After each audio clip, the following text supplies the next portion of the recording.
Halo semuanya, salam jumpa dalam tutorial analisis struktur dengan metode kekakuan.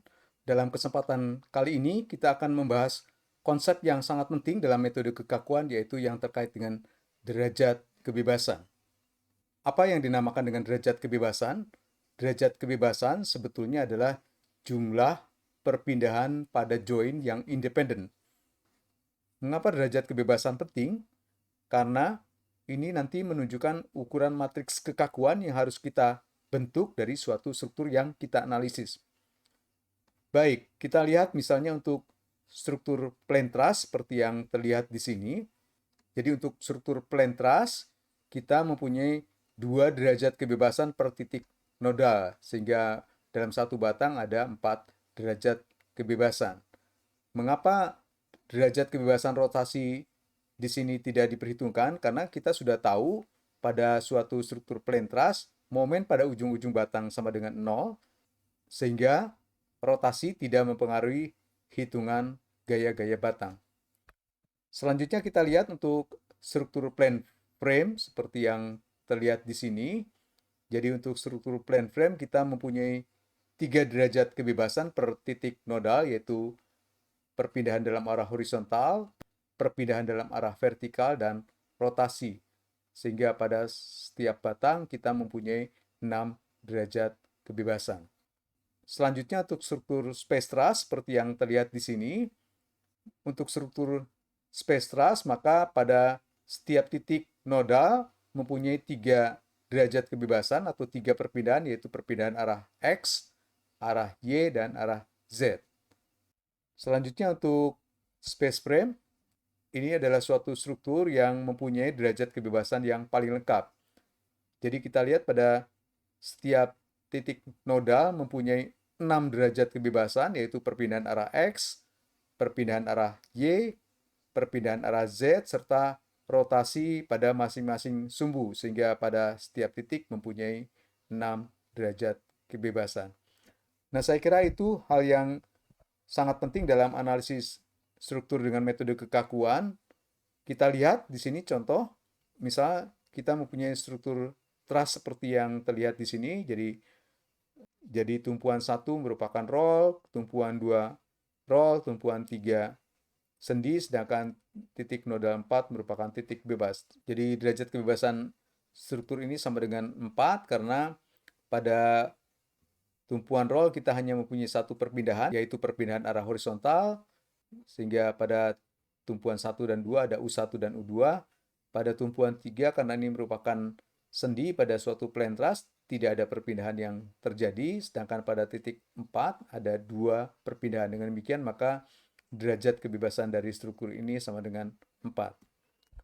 Selanjutnya kita lihat contoh truss seperti ini. Jadi kita lihat tumpuan 1 roll, tumpuan 5 sendi, sedangkan titik yang lain merupakan titik bebas. Sehingga dengan demikian ada 1, 2, 3, 4, 5, 6 titik bebas ditambah 1 roll. Dengan demikian maka derajat kebebasan dari struktur ini adalah 6, dari 6 titik bebas kali 2, yaitu 12, ditambah 1 perpindahan pada roll. Dengan demikian maka derajat kebebasan dari struktur ini sama dengan 13 seperti yang ditunjukkan pada gambar ini.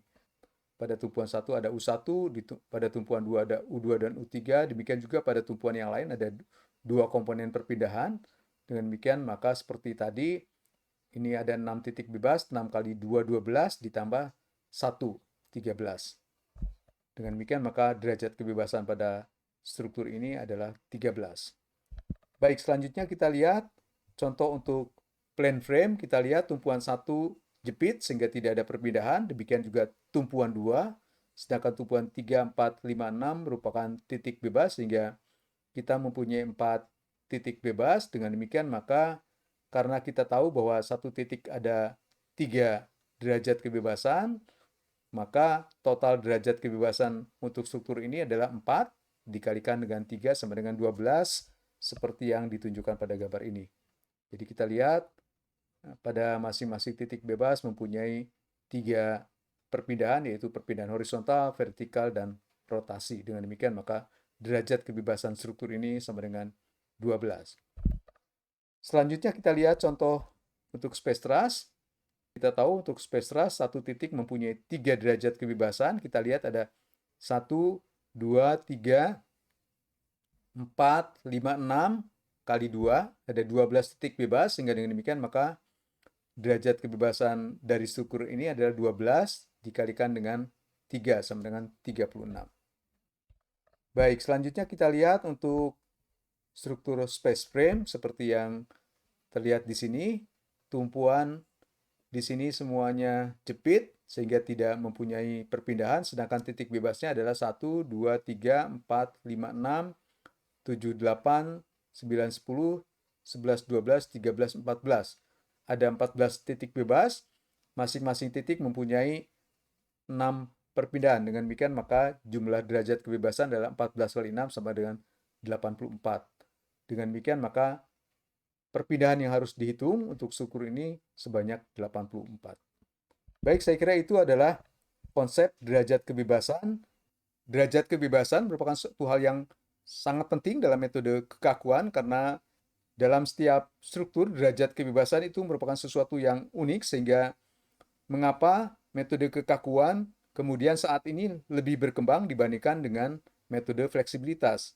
Karena dalam metode kekakuan penyelesaiannya hanya satu, tidak ada solusi ataupun tidak ada opsi lain untuk melakukan analisis struktur. Sedangkan pada metode fleksibilitas kita tahu bahwa ada beberapa opsi yang dapat kita pilih sehingga dengan demikian maka solusinya tidak unik. Ini yang menyebabkan metode fleksibilitas saat ini tidak berkembang dibandingkan dengan metode kekakuan. Saya kira itu yang dapat kita bahas pada kesempatan kali ini.